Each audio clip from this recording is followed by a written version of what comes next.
오랜만에 정리해봅니다. 봄이 와서 정말 참 좋아요. 꽃도 많이 피고 주변이 참 아름답게 변하고 있습니다.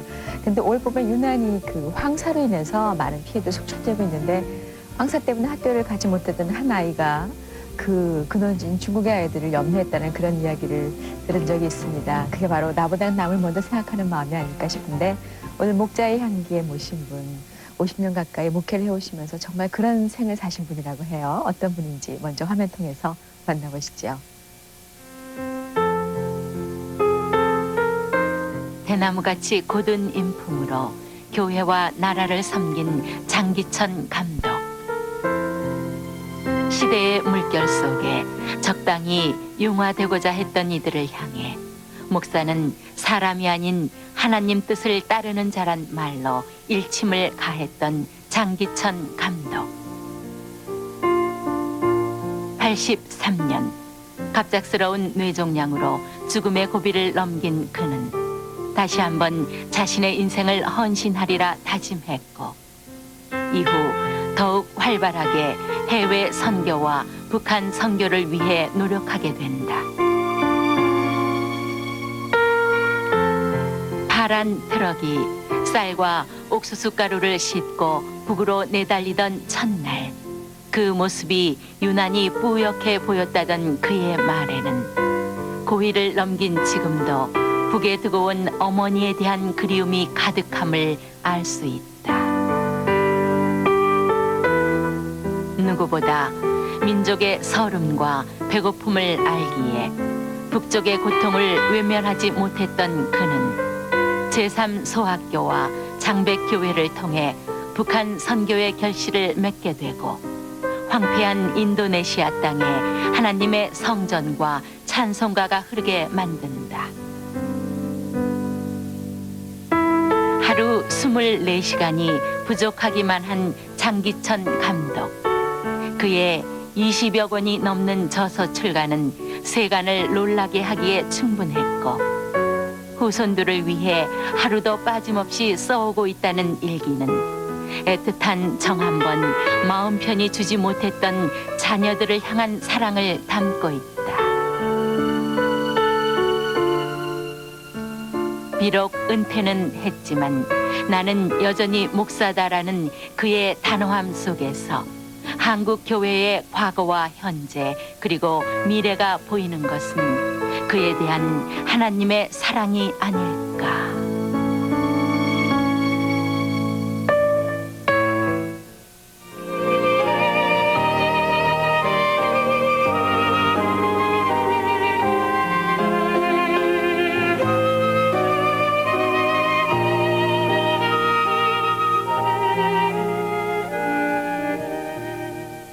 네, 동대문교회 원로 목사이신 장기천 감독님 오늘 목자의 향기에 모셨습니다. 어서 오십시오. 반갑습니다.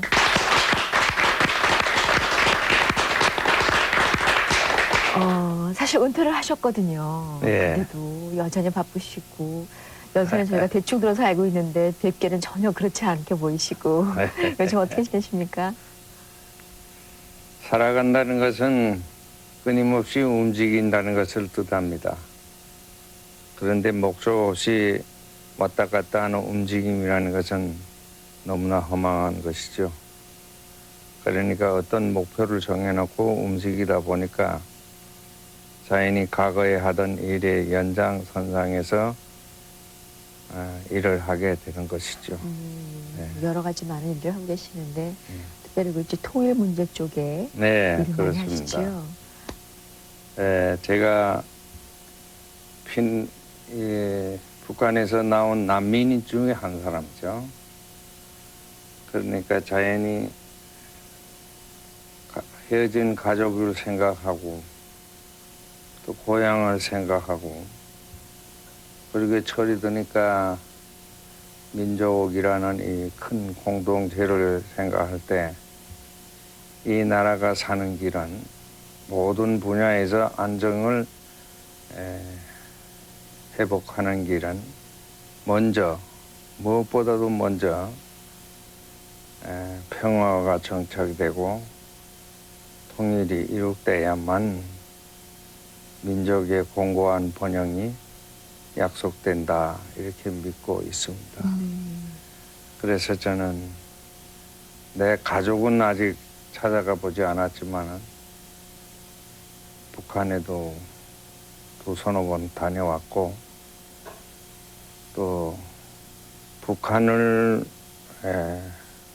보고마 하는데 인력을 담당하고자 해서 장백이라는 중국의 압록강변에 도시가 있는데 거기에 교회를 하나 세우고 도문이라 하는 또 동북부에 있는 그곳에도 소학교 36학급이나 되는 큰 소학교를 건축하는데 일조를 하고 그렇게 해왔습니다.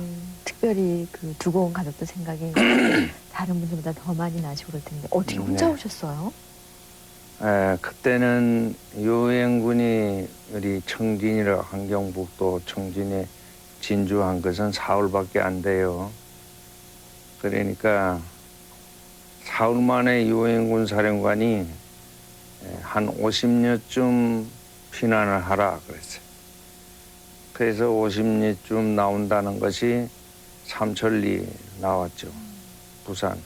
우리 함경북도 청진에서 부산 앞에 있는 거제도라는 섬에 오는데 이게 삼천리가 됩니다. 삼천리 봉수광산이 바로. 그러니까 한 천리는 걸어왔고 그 눈 위에 얼음 위를 또 총알이 왔다 갔다 하는 그런 전대행터를 뚫고 그렇게 걸어와서 흥남이라는 곳에서 배를 타고 거제도에 갔댔죠. 그러셨군요. 네. 참 가족도 생각이 얼마나 많이 나시겠습니까? 그러면 신학을 하시게 된 거는 어떻게 하게 되셨어요? 참, 나는 목사가 되고자 하는 생각은 뭐 미처 해보질 못했어요. 그런데 대구에 잠정적으로 체류하고 있을 때 거기 감리교회가 설립됐다는 말을 듣고 반가운 마음에서 나는 본래 감리교도였으니까 찾아갔죠. 근데 거기 목사가 되게 인사를 주고받다 보니까 나에 대해서 너무나 잘 알고 있어요. 북한에 있을 때 우리 교회 목사님하고 당신하고 서신왕래하면서 나에 대한 얘기를 주고받았던 것 같아요. 그분이 반강제로 그냥 너는 신학 공부를 해야 된다. 그래서 내 무슨 선택의 여지 없이 그대로 신학교에 가서 근데 뭐 또 이북에서 나온 사람이니까 시험을 치대요. 기분 나빴지만 시험을 쳤어요. 예. 근데 뭐 그 당시 뭐 다락방 내놓고 번역해보라고 그러고 타임즈 내놓고 읽어보라고 그랬대요. 그러더니 그대로 신학교 학생이 돼가고 그래서. 그러셨군요. 네. 그래서 거의 근데 반강제적이었다고. 이상하게 별로 소명감은 없는데 한 번도 다른 길로 가게 되질 않았어요. 이상한가. 나도 그 일에서 아직 해답을 얻지 못하고 있어요. 그냥 꾸준하게. 왜 다른 데로 가지 못했을까? 그게 바울식으로 말하면 어떤 부르심이 있는 게 아닌가 하는 생각이 들고 나는 뭐 감히 하나님의 부르심이라고 말할 수는 없지만은 하여튼 용기가 없어 그랬는지 운명이라고 그렇게 받아들인 건지 하여튼 그렇게 됐어요. 감독님께서 보면은 나중에 저서가 굉장히 많습니다. 책을 많이 쓰셨잖아요. 그러셨는데 교인들을 뭐 그동안 얼마나 많이 만나셨겠어요. 근데 교인들과의 얘기, 교인들의 이야기를 책으로 엮으셨거든요. 어떻게 된 건지요? 그거는 목회를 좀 오래 하다 보니까 교회사를 이제 대개 교회마다 편성을 해서 발간하는데 거의 목사들이 얘기만 있어요. 실제 교인의 구성원의 99%다 일반 신도인데 말이에요. 이름 없는, 빛도 없는. 그래서 내가 앞으로 교회 역사를, 최소한도 동대문 교회 역사를 쓰는 사람들은 참고를 얘기하는 게 좋을 거다. 이런 사람들이 이 교회를 그때 섬겼다 하는 것을 알아야 역사를 좀 더 심도 있게 리얼하게 쓸 수 있지 않을까. 이래서는 매주일 주보에 그 한 원고지 5페이지 정도 주보 한 면에다가 그 주간에 뭐 어떤 토픽이 있는 인물을 뭐 그런 문제에 개론했다든지 군대에 갔다든지 아주 뭐 대학에 입학했다든지 직장을 바꿨다든지 무슨 그런 일만 아주 사소한 교인들의 이야기. 또 뭐 실수를 했다든지 그런 거에 있으면 내 자의적으로 순서 없이 계급 없이 교회가 뭐든지 목사 우선, 장로 우선 이런데 그런 거 없이 썼어요. 그런데 아직 다 못 쓰고 결국 2년이 아니죠. 한 10년 가까이 썼어요. 그런데도 다 못 쓰고 내가 지금 보니까 한 350과정 정도를 소개했더라고. 그러니까 그리고 내가 말하시니까 350과정이면 6년치가 되는데 또 간혹 가다 보면 교회에 큰 행사가 있어서 그게 뭐 게재도 못 되는 수도 있고 그러다 빠지고 하여튼 한 거의 7, 8년을 계속 썼어요. 그러니까 7, 8년 동안에 그 교인들의 살아가는 이야기들을 그렇죠. 엮어낸 거군요. 그게 좀 뭐 잘못 가는 거라도 잘못 가는 거 그대로 쓰는 거죠. 그래서 거기에 어떤 코멘트를 내서 꼭 참고로 하면 바로 소리로 잘 가는 거를 일깨워주면 더 잘 갈 수도 있게 해주고 그렇게 쓰느라고 했는데 별로 칭찬은 못 들었어요. 왜요? 모르겠어요. 신도들이 그죠? 쓰나 보다 이렇게 생각하지. 야, 좋은 거다 좋은 거다 몇몇 사람은 그렇게 말하는데 신도들은 그저 또 자기게 나오면 좋아하더라고. 덜 나왔나요? 자기 이름 나오니까 좋아하는데 다른 사람 나왔을 때 내 그 사람에 대해서 처음 알았다고 그거를 그분이 그런 점이 있느냐 하고 감탄하고 이런 사람 별로 없더라고. 그랬어요? 내가 동대문교회 성도여러분 왜 그러셨어요? 사람들이라는 게 한국 사람들은 표현을 잘 못해서 그런데 관심이 있어도 표현을 못하고 또 별로 그런가 보다 하고 있지. 그걸 자기 생활에 리얼하게 비추어서 내 삶을 어떻게 고쳐가고 좀 더 올바르게 변화시켜가고 하는 그런 면에서는 좀 한국 사람들 아직 감도가 좀 약하다. 그래서요.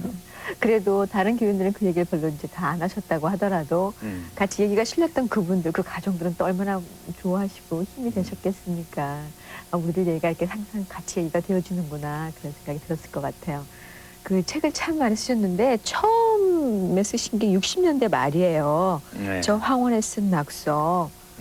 그때 이렇게 목사님들이 책 내가 쉽지 않았을 그때 것 같은데. 아주 젊었을 때 내 30대 후반이지. 그때 기독교 방송의 프로 중에 오늘을 보람 있게 더 높은 것을 행하여 이런 프로가 5분 칼럼이 있었어요.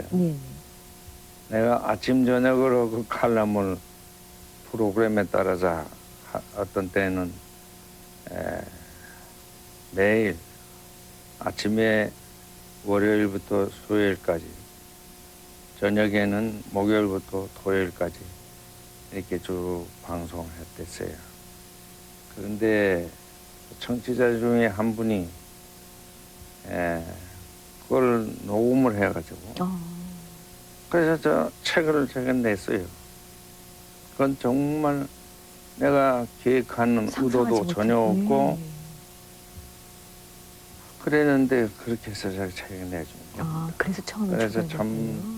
의미 있고 또 그때가 내가 지금 늙은 이 지금보다는 훨씬 참신했던 것 같아요. 거기 다룬 소재들이 예, 예. 참 솔직하게 또 좀 더 내 생각엔 좀 깊은 관심을 가지고 조회를 해서 쓴 글이 아닌가 네. 그런 생각합니다. 그때 이제 그때 시작이 우리 돼서 더 선생님이 많은, 글 잘 쓰시는 선생님이도 홍연설이 목사님이라고 지금 고인이 되셨어요. 그분도 그밖에 선배 목사님들이 이만한 글이면 계속 작품 활동하면 작가가 될 거다 그러더라고. 예. 근데 나는 작가가 못 됐어요. 작가도 못 되고 그저 어설픈 목사 생활만 지금 해왔어요. 감독님 어설픈 목사 생활이라 그러면 정말 많은 분들이 섭섭해하십니다. 네. 그래요. 한 길을 그렇게 꾸준하게 그러면서 그때 어떻게 보면은 그때 이제 주변에 칭찬해줬던 것들 때문에 그땐 책 낸다는 거는 목사들이 네. 꿈도 못 꿀 때죠. 예. 많은 네. 책을 쓰시게 된 원동력이 되지 않았을까. 네, 생각이 그렇죠. 드네요. 그러다가 책을 많이 쓰게 된 건 동대문 교회에 와서 20년 동안에 많이 썼어요. 평동교회라는 데서는 참 가난한 사람들이 많이 모인 교회였지만은 참 신도들하고 깊은 연대 속에서 내가 살아왔어요. 정말 참으로 나타내는 목회가 이런 거구나 하는 걸 터득했고 너무 보람이 있었고 그 10년이 어떻게 지난지 모르겠어요. 근데 그때는 책을 내주는 사람 하나도 없대요. 또 출판사에서도 별로 오지 않고. 근데 동대문교회 오자 출판사에서도 달라붙는 거예요. 글을 써달라고 그래서 그동안에 평동교회 대장 발표한 논문이나 무슨 칼럼이나 이런 수상 그런 기록 것들이, 같은 것들을 다시 동대문교회에 와서 출판했어요. 그래서 그때는 출판사에서 또 그렇게 뭐 내주니까 냈지만 별로 또 그게 독자가 뭐 굉장히 많아진 것도 아니고 유명한 리스트지 못하고 그런 것 같아. 우리 감독님께서요 말씀하시면서 전혀 아무렇지도 않게 말씀하시는데 상당히 유머스러우신 것 같아요. 그래서 좀 솔직하신 분이구나 그런 생각이 드는데 성도님들이 감독님께 궁금한 점들이 꽤 많이 있다고 하거든요. 그런 걸, 예, 그런 걸 저희가 좀 이렇게 뽑아왔는데 솔직하게 말씀해 주세요. 예, 제가 여쭤볼게요. 장기천 감독님 하면 생각나는 말이 바로 한결같다고 하는 그런 표현이에요. 그래서 항상 교회 뭐 사역 바른 말 하시는 분은 소문이 나 있는데 그런 강직한 성품으로 인해서 어려운 일을 겪으셨던 적은 없었습니까? 라는 질문이 들어와 있는데요.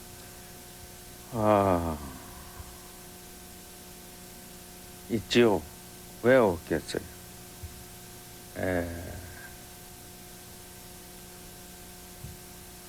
나는 노사관계가 굉장히 곤란해졌을 때 나는 주로 그래도 약한 자에게 우리가 더 양보하고 그들에게 더 많은 기회를 주는 게 옳잖아요. 이때 대개를 이렇게 보면 강자의 편을 두둔해주는 것보다는 목사의 입장에서는 조금 약자 쪽에 더 많이 힘을 얹어주는 게 사실이라고. 그러니까 그런 좀 설교를 해도 그런 설교를 하고 또 어디가 강연해도 그렇고 그러다 보니까 기업인들이 좀 섭섭해하는 사람들이 있었고 네. 한때는 내 설교 듣고 뭐 자기 딴에는 멋있다고 그러고 나를 찾아온 신도인데 네. 나를 보고 빨갱이래요. 왜냐면 이 김대중 씨가 그때 매우 어려운 지경 공경에 있을 때 내가 그분하고 좀 가까이 교류한다고 그래서 김대중이가 빨갱인데 그분하고 가까이 지내는 거 보니 당신도 빨갱이다. 그리고 내 곁을 떠난 일도 있고 사람들이 그런 일이 그런, 있지요. 그렇다고 그래서 나는 목회라는 것이 모든 사람을 다 사랑하고 포용하고 그래야죠. 어떤 사람은 없고 어떤 사람은 가라 그렇게 할 수 없죠. 어떤 그런 계급교회가 돼도 안 되고 어떤 그런 특수계층의 사람들에게만 호의를 베풀고 그래도 안 되고 다 모든 사람은 다 받아들입니다. 그러나 현실적으로 일이 부딪히고 갈등이 일이 될 때 그 중재자의 역할을 해도 항상 약자를 좀 보호해야 돼. 약자들은 거기서 나가면 그냥 인생이 끝난다 그러. 강자들은 거기서 약간 져도 또 얼마든지 찬스가 주어지니까.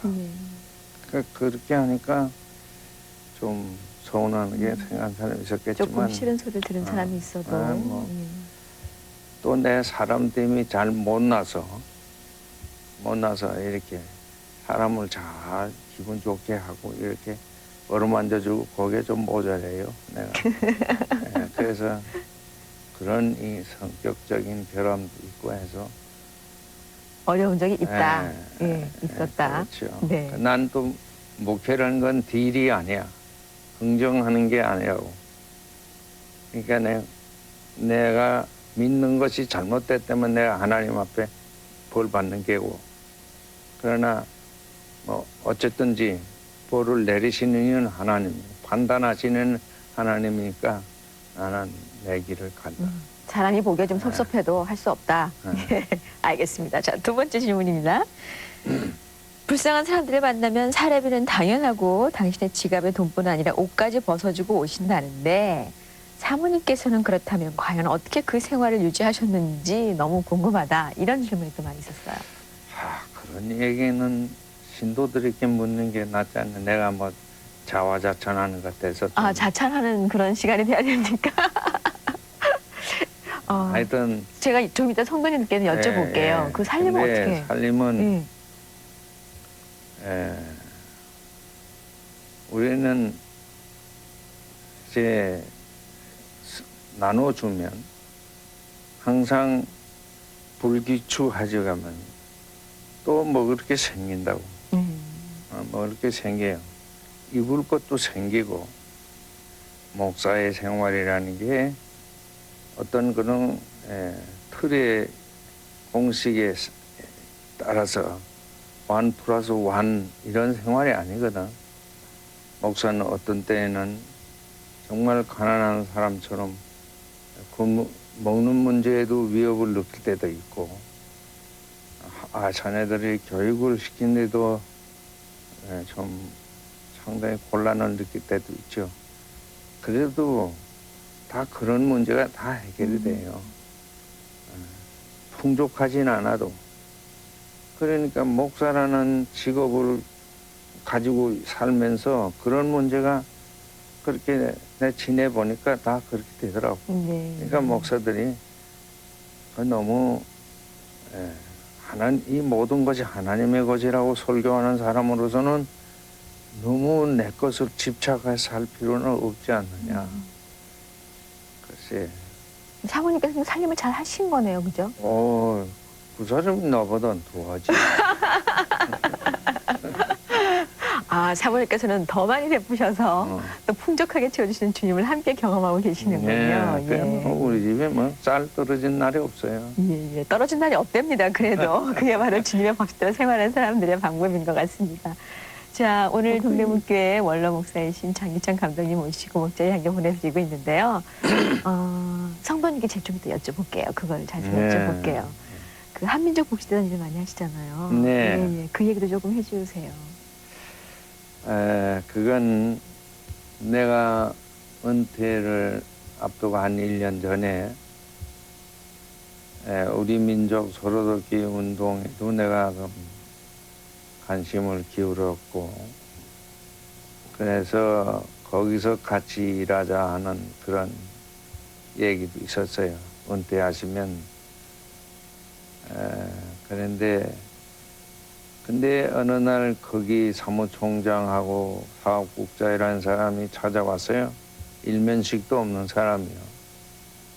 근데 이 얘기해보니 상당히 답답한가 봐요. 그래서 내가 같이 일해보자. 무슨 자리 놓고 흥정하고 그런 건 없었어요. 그래서 나는 그저 한 회원으로서 처음에 가담했고, 지금은 운영이사장 일을 봅니다. 그런데 이상하게 일하는 사람들이 얼마나 열심히 했던지. 사진이 나오는데. 네. 예, 예. 지금은 북한을 돕는데 한국의 여러 기관들 중에 가장 깊게 들어가서. 그것도 제일 으뜸인, 예. 제일 물량적으로도 으뜸이고, 지금 그 하는 일의 양식에 있어서 이 정부 당국에서도 북한에서도 인정하는 것 같아요. 네, 특별히 북한 사람들 어린이들 많이 그래서 듣고. 그렇게 그동안에 컸어요. 이건 자칫 잘못하면 내가 관여해서 그러다 하느님 말이지만 나는 가만히 앉아 있는데 실무자들 열심히 일하더니 그렇게 잘 됐어요. 그러니까 결국은 함께 뜻을 모은 분들이 많이 계셨다라는 얘기가 지금 뭐 되겠죠. 굉장히 활발합니다. 네. 우리 기독교 텔레비전도 우리와 보조를 같이 하기로 했죠. 예, 5월 3일에. 예. 북한 어린이 돕기. 예. 네. 네. 정말 대내전 감이시나 그래도 이제라도 같이 보조를 맞춰주면 좋죠. 네. 앞으로 정혜리 권사님도 적극적으로 이 일에 참여해 준다면 가서 김정일 위원장도 그런 그래요. 기회가 만들어질 거라. 김정일 위원장을 만나기 위해서가 아니라 꼭 우리가 해야 할 일이기 때문에 그럼요. 예, 다 같이 그래. 일에 참여해서 우리의 이웃들이 굶어 죽어가고 있거든요. 특별히 크리스찬들은 꼭 해야 할 일이라는 그런 생각이 듭니다. 자, 동대문교회 원로 목사이신 장기찬 감독님 모시고 목자의 향기 진행하고 있습니다. 이분이 말하는 동역자, 제자세요. 어떤 분인지 잠시 후에 만나보도록 하겠습니다.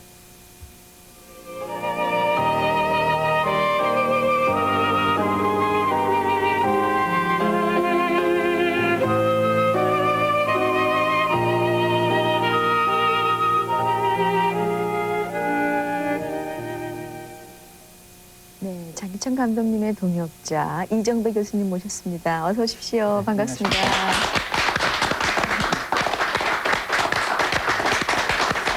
교수님이시거든요. 저는 배우가 나오셨나 그랬습니다. 수영을 아주 멋지게 기르셨는데 두 분 어떻게 만나셨어요? 예, 제가 감독님을 처음 만나 뵌 때가 고등학교 1학년 아주 철부지 어린 시절이었습니다.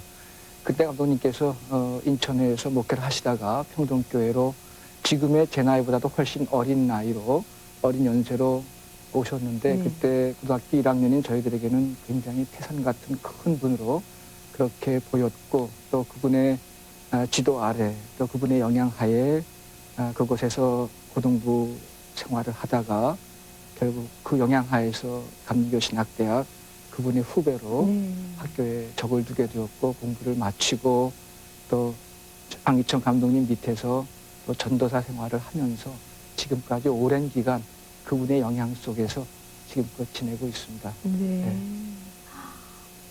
고등학교 때 선생님이셨군요. 네, 그렇습니다. 예. 네. 그러니까 정말 지금 이 자리에 오시기까지 아주 이렇게 모델로 이렇게 쭉 계셨던 분이 아닐까 그런 생각이 드는데 감독님은 기억나세요? 이정배 교수님 그때의 모습? 그럼요. 어떤 소년이었어요 그때는. 아주 성실하고 아주 성격이 비교적 유쾌한 성격이었고 네. 또 다른 사람하고 충돌하는 일이 없었어요. 내 마음에 내 자식들보다 더 여기 지금 내 딸이 와 있는데 다 비슷한 나이인데 딸보다 내 이 사람을 더 사랑했어요. 또 한 사람 있는데 예. 그 사람은 고등학교 때부터 고등학교 2학년 때부터 알고 이 사람은 고등학교 1학년 때부터 알고 네. 그렇게 지냈어요. 교수님 큰일 났어요. 따님보다 더 사랑했대요. 실제로 저는 이제 그 당시에 부모님들이 시골에 있었고 서울에서 뭐 자취 겸 뭐 이렇게 지내고 있을 때 교회가 사실은 큰 유리처였고 또 장 감독님 네 분들은 저에게는 뭐 부모님 이상으로 저에게 실질적인 영향을 네. 다 주셨던 분이고 또 실제로 그 댁에 가서 밥을 먹고 지낸 적이 뭐 굉장히 많은데 그 사모님 말씀으로 하면 한 2섬은 먹었을 거라고 그런 얘기도 할 만큼 예. 늘상 저에게는 그것이 밥을 먹는 장소이기도 했고 또 목사님 네 분들을 만나고 대화하는 장소이기도 했고 저에게는 정말 고향과 같은 영과 육의 그런 어머니 부분이 아버지 역할을 네, 해주셨군요. 네.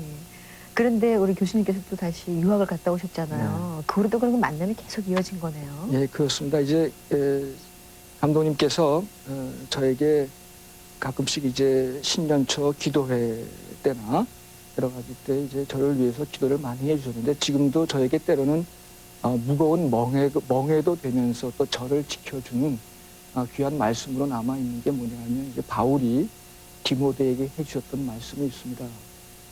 그 말씀은 하나님의 비밀을 맡은 자로서 남에게 업수의 여김을 받지 말라 하는 말씀을 젊은 시절 신학교 들어가면서부터 계속 그 말씀을 해주셨기 때문에 그 말씀이 저에게 계속 남아 있어서 때로는 무거운 짐으로 또 그러나 그것이 저를 지켜주는 힘으로 당당하게 네, 살아가시네요. 이렇게 이제 배웠고 또 그 말씀을 받아서 이제 스위스로 유학을 갔다가 이렇게 돌아왔는데 그때는 이미 감독님은 한 교회의 목사님이 아니라 지금처럼 우리 감리 교단을 이끌어 가시는 감독님으로 그렇게 서 계셔서 또 새로운 감독님의 모습을 행정하시는 모습, 감리 교단을 이끌어 가시는 그런 모습들을 옆에서 지켜보게 되었죠. 네.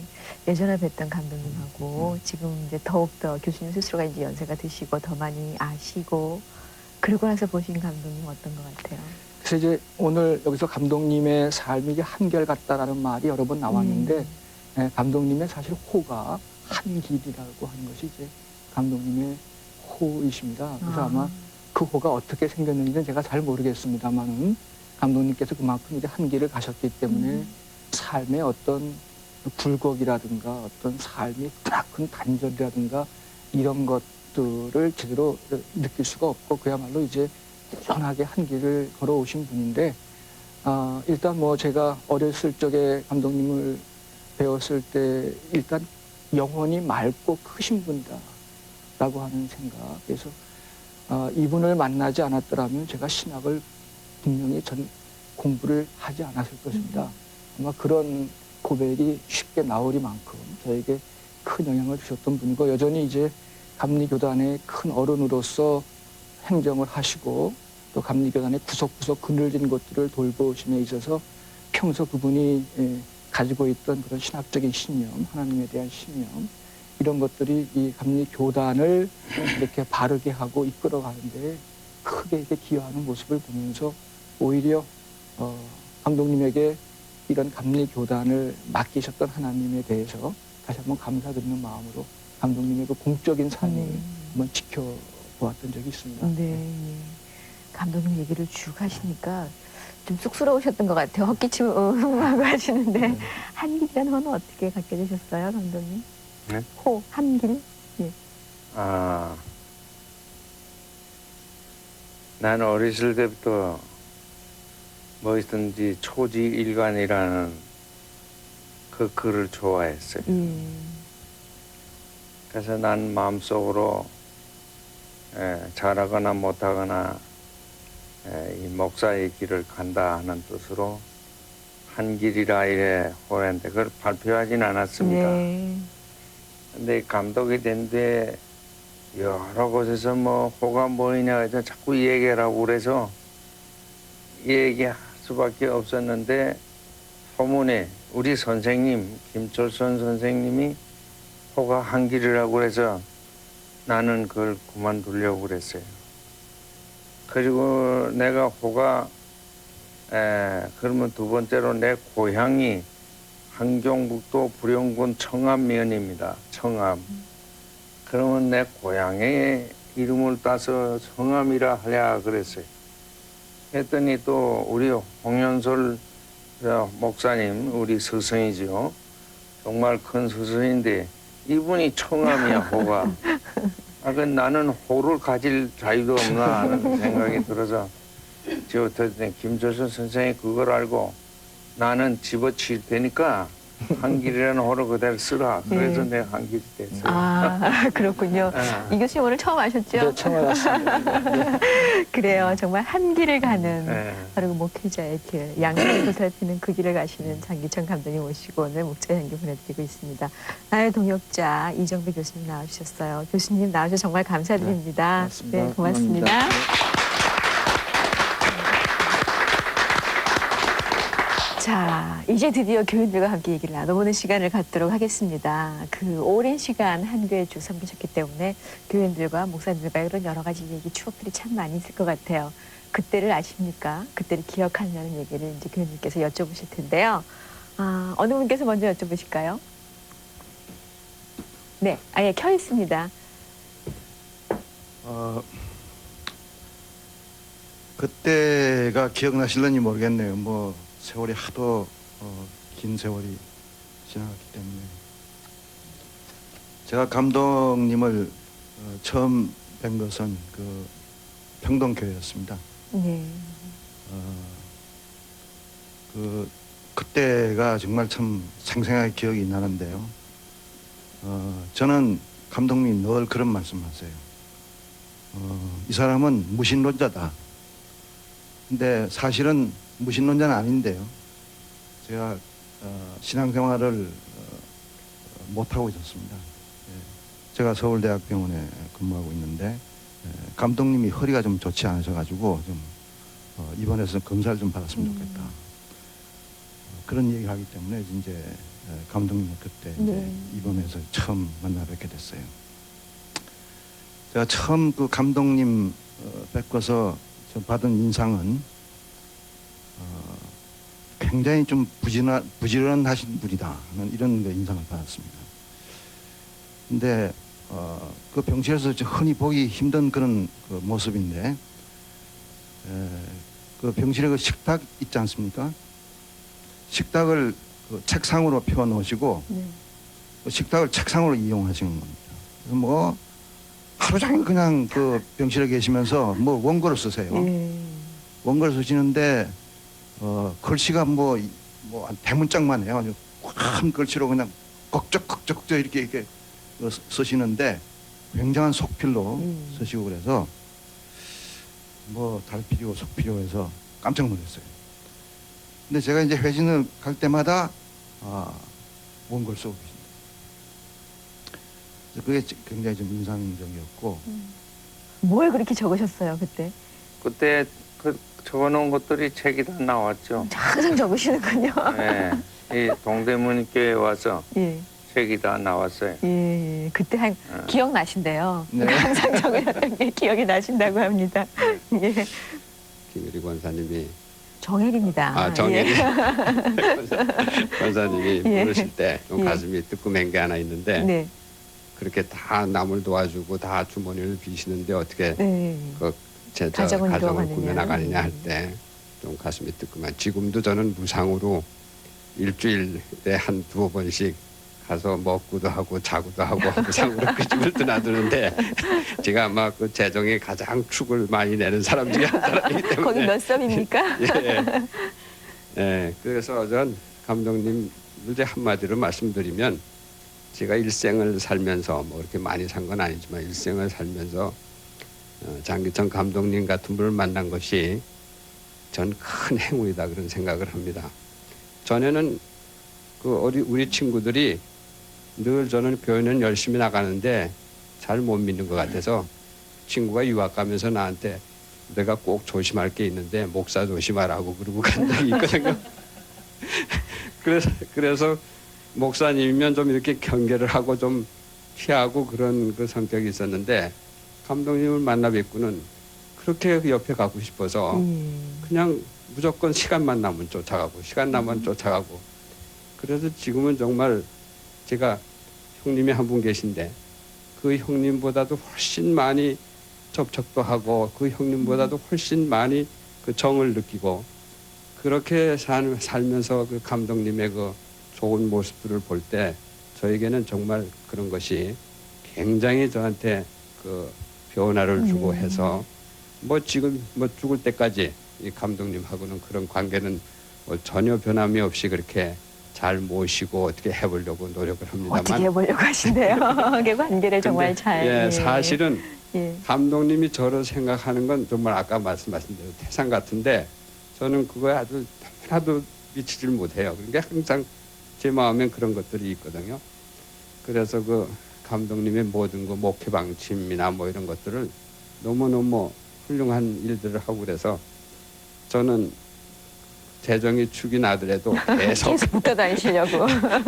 계속 가서 상으로 정말 큰 네. 형님으로 이렇게 잘 모시고 살 수 있고 이렇게 네. 좋은 자리를 주셔서 정말 영광입니다. 이렇게 아, 좋은 분 나와주셔서 계셔서, 예, 감사드립니다. 그래요. 항상 정말 큰 형님 같은 감독님이시다. 그렇게 말씀해 주시는 그런 분들을 봐도 성도님들이시거든요. 얼마나 교회가 따뜻한가 그런 걸 같이 느껴볼 수 있었습니다. 자, 남자분들만 질문을 하셨어요. 그래서 우리 여자 장로님께도 여쭤보도록 하겠습니다. 네, 장로님.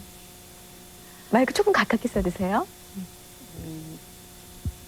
감독님께 조금만 말씀드리고요. 나는 숨어 계신 우리 사모님 얘기하기로 했거든요. 아, 그러세요? 그러니까 그게 더 좋을 것 같아요. 예, 예. 사모님 말씀 정말 궁금했어요. 아까 어떻게 잘 지내시는지. 그렇죠. 예, 예. 그거가 굉장히 중요하기 때문에 네. 왜냐하면 감독님이 저만큼 하시기까지는 사모님의 절반의 역할이 아니면 도저히 안 그렇죠. 된다고 저는 생각하기 때문에 그 말씀을 꼭 드리려고 그래요. 예, 근데 그 말씀 좀 해주세요. 감독님께 대한 얘기도 조금 하고 싶은 게 있어요. 그것은 뭔가 하면 저희 선친께서 아까도 말씀하셨지만 감독님께서는 아주 학자적인 기질이 있는데 학자를 했으면 참 좋았을 뻔했는데 늘 아쉬워하셨어요. 그래서 그 많은 책을 그렇게 내시는데 사실 원고를 쓰시는 게 그게 그냥 머리를 짜내서 쓰시는 게 아니라 저희 아버님도 그러셨듯이 그냥 술술술술 그냥 쓰시는 것 같았어요. 그래서 참 그런 소중한 걸 가지고 계셨고 그다음에 설교에는 아주 카리스마적인 기질을 가지시고 우리를 얼마나 무섭게 야단을 치셨든지 어떤 때는 어른이 나갈 만큼 막 그냥 그렇게도 꾸짖으시기도 하시면서 정말 늘 그 진리의 말씀이 강단에서 폭포수처럼 흘러나왔었어요. 참 우리 행복했던 그런 20년이었다고 생각을 합니다.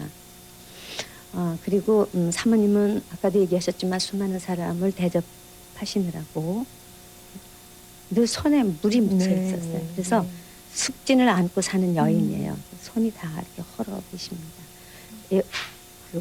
앞치마하고 젖은 손은 우리 사모님의 손이에요. 트레이드마크일 정도로. 네, 예, 그거는 아주 항상. 제가 참 그 가장 아름다운 여인은 손에 노동을 지니고 이마에는 친절을 가슴에는 덕을 지녔다고 그러는데 우리 사모님 손에는 노동이 꽉 배 있습니다. 네.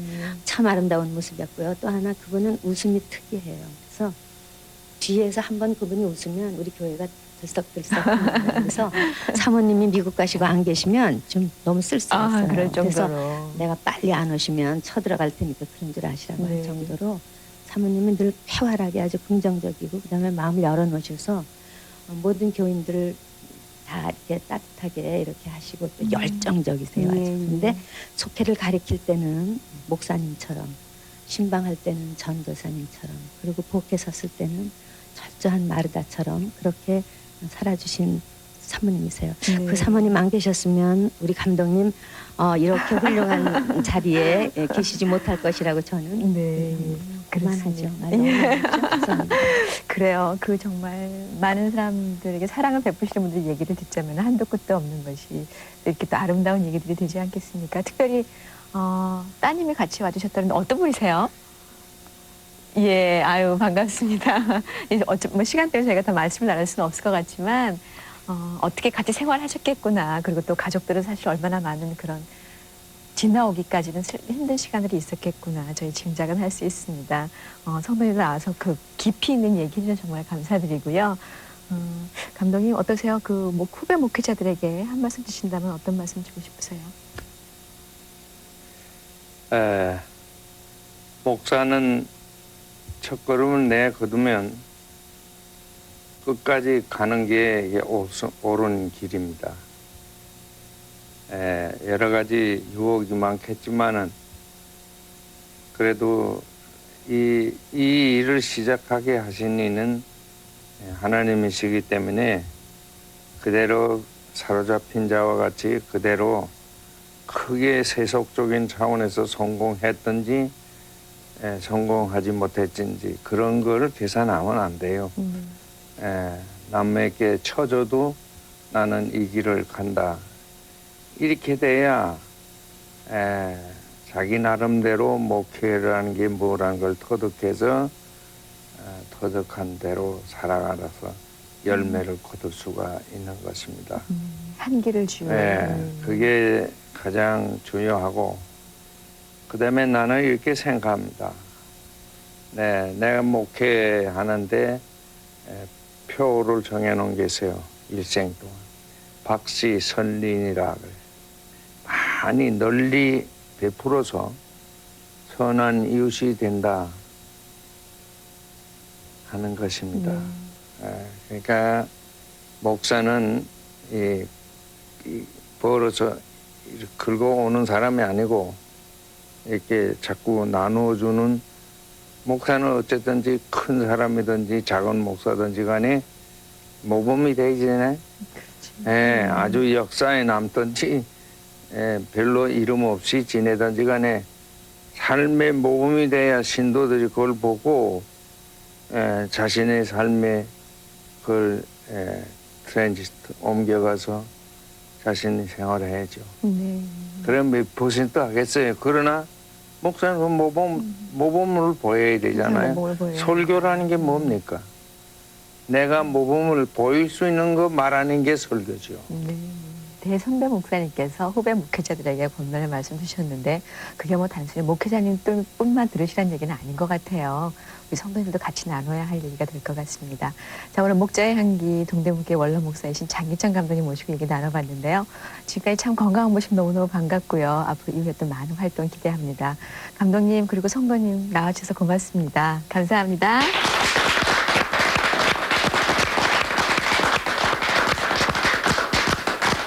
자, 오늘 이 시간은 여기서 마치고 내일은 오병이어의 기도 시간이지요. 기도 정말 기적과 똑같은 겁니다. 우리 같이 체험할 수 있는 시간 됐으면 좋겠습니다. 내일 만나교회 김우영 목사님 모시고 진행합니다.